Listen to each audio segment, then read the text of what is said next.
As the situation in Nagorno-Karabakh grows increasingly tense and critical, yesterday evening Azerbaijani forces crossed the line of contact in the Askeran region and took the village of Parukh. Today I'm joined by ＳիվիլՆեթ contributor and analyst Tigran Krikorian to assess this situation. So Tigran, thank you very much for your time. Thank you for having me. Tigran, you had been warning that Azerbaijani forces will try and make advances, however small, especially as the world is distracted by the Russian invasion of Ukraine. Recently, Azerbaijan had cut off the gas supply to Nagorno-Karabakh. In the village of Khramort, they had used heavy caliber weapons on the village. You wrote a comprehensive Twitter thread yesterday explaining what exactly happened in Parukh, the village in question today. Can you explain what exactly happened in this area of Nagorno-Karabakh to our watchers?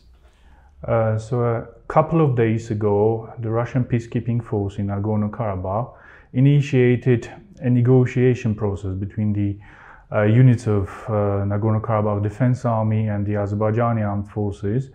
The Russians managed to convince the sides to withdraw from their military positions near the Parukh village and wanted to deploy themselves, their forces in this area.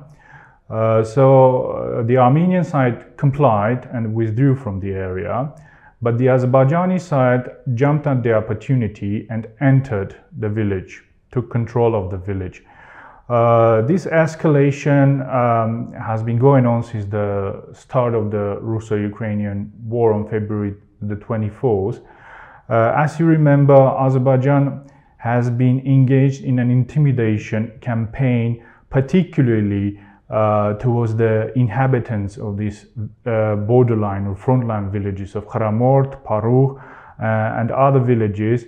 They were using loudspeakers and urging people to leave this area, so their intentions were very clear from the very start. So this is the logical end of this escalation started by Azerbaijan.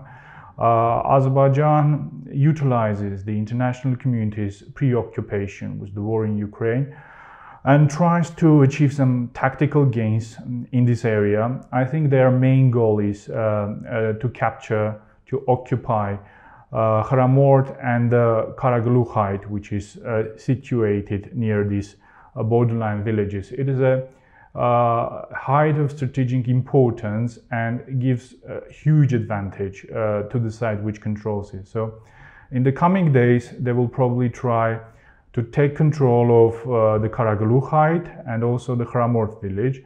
The good news is the Karabakh Defense Army units are there and are resolute to defend these villages and the height. And you had mentioned in previous interviews that the Aliyev regime in Baku is almost trying to test Russia's red lines, especially considering that Russia is quite distracted at the moment with what's going on in Ukraine. You mentioned after taking the village of Parukh, the Russian peacekeeping contingent is holding negotiations now with both sides, trying to convince Azerbaijan to return to their original positions. When it came to the gas supply, Russian peacekeepers as well mediated the talks, which resulted in the restoration of the gas supply, and then 3 days later Azerbaijan once again cut the supply. So in terms of testing Russia's red lines, is Aliyev actually managing to put some tints in the Russian armor, in your opinion? Yeah, I think so. They are using Russia's vulnerabilities in Nagorno-Karabakh for achieving their goals. Russia is also distracted with the war in Ukraine. Although there have been loads of disinformation, propaganda myths spread about Russian peacekeeping force being deployed to Ukraine from Nagorno-Karabakh, that is not true. The entire peacekeeping force, which had been in Nagorno-Karabakh before the start of the Russo-Ukrainian war, is still there. That's not the problem. The problem is that the political and military leadership of Russia is distracted with the war in Ukraine and probably cannot afford to get into a direct confrontation with Baku at this moment. So Baku uses these vulnerabilities, and we see that they are succeeding because overall this is the fault of the Russian peacekeeping force. that the village of Parukh is occupied by the Azerbaijani forces at the moment, because that was their initiative. They started these negotiations about withdrawal, and they have to resolve this issue because this is their fault. And you know, why now? Azerbaijani officials have been speaking about a possible final peace treaty with Armenia for months now. They have spoken about reconciliation, they have spoken about opening borders eventually, all these positive signals, and then at the same time we see these aggressive actions, which many analysts are intent that this is to do with ethnically cleansing Armenians out of Nagorno-Karabakh. My question is, though, if Azerbaijani forces force their jurisdiction over Nagorno-Karabakh, doesn't that make an eventual peace or eventual normalization of relations impossible? Yeah, of course. And the Azerbaijani Foreign Ministry published these peace proposals on March the 24th. And the most striking detail in these proposals is the absence of Nagorno-Karabakh or the Nagorno-Karabakh conflict. Of course, we know the Azerbaijani official position that the conflict is over, that it is in the past and so on, but you cannot start talking about signing a peace treaty with Armenia by excluding the most prominent issue, the most problematic issue, the elephant in the room, the Nagorno-Karabakh conflict. And that's why the Foreign Ministry of Armenia de facto rejected these proposals and declared that the negotiations should be initiated by the OSCE Minsk Group co-chairs according to different norms of international law and not according to norms of Azerbaijani law or Azerbaijani preconditions.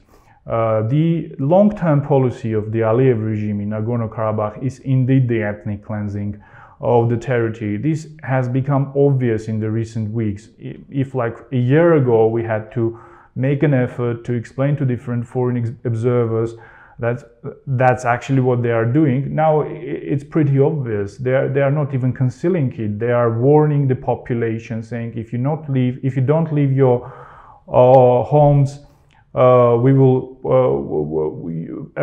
force will be used and so on.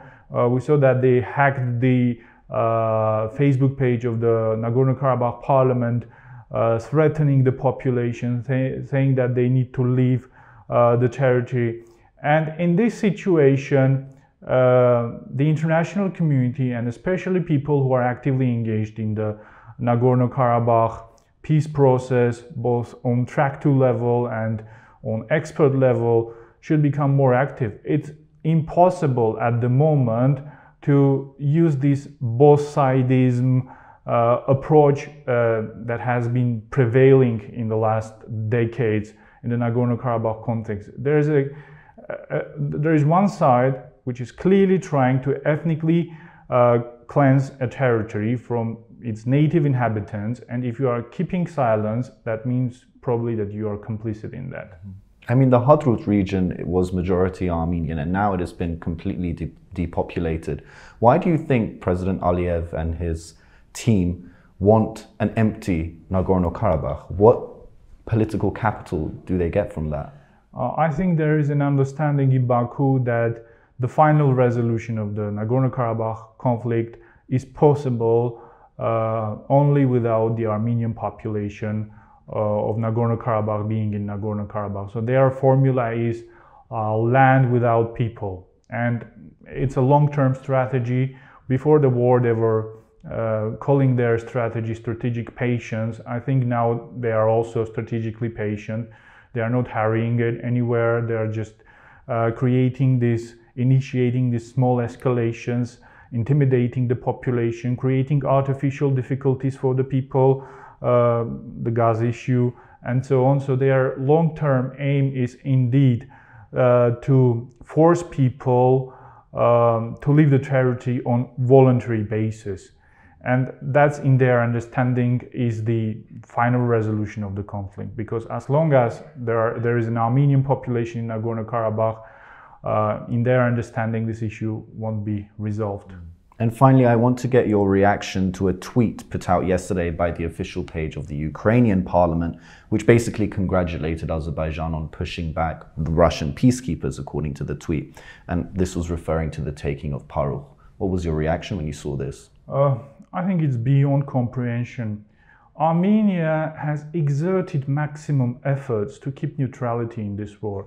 Being a Russian ally, being very dependent on Russia, first of all, in security issues, Armenia, and it wasn't without consequences. The Russian officials have been calling their Armenian counterparts, asking questions about Armenia's position on this war. And when you see an official account spreading a message like that, that it is absolutely okay to ethnically cleanse a territory because it somehow corresponds to our interests, which is also not the case.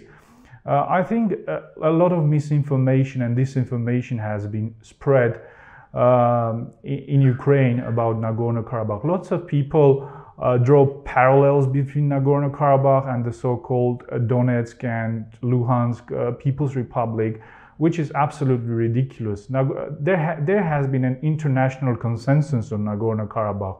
Both the West and Russia have been cooperating to resolve this issue on the basis of three major international principles. The right of the people of Nagorno-Karabakh to self-determination, the territorial integrity principle, and the principle of non-use of force. Before the 2020 war, which was initiated by Baku, Nagorno-Karabakh had a real possibility to hold a referendum, a plebiscite, and decide its own final status through popular vote. Of course, the details of the referendum and the timing wasn't agreed upon, but there was an understanding in principle that the people of Nagorno-Karabakh have this right. And of course, Baku probably would have never agreed to that, but that was the approach of the international community. These proposals were prepared by US, France, and Russia. And when you are coming into a context without having much information about the details, trying to present this picture of war, black and white picture of the world, drawing parallels like that, it's not useful for the case of Ukraine. We do feel the pain of the Ukrainian people, and we do understand their suffering. We have been in a situation of war in the last 30 years. But they also need to understand that you cannot win supporting autocratic regimes implementing a policy of ethnic cleansing. Well, Tigran, thank you very much for your time. My pleasure. And thank you for joining us on CivilNet.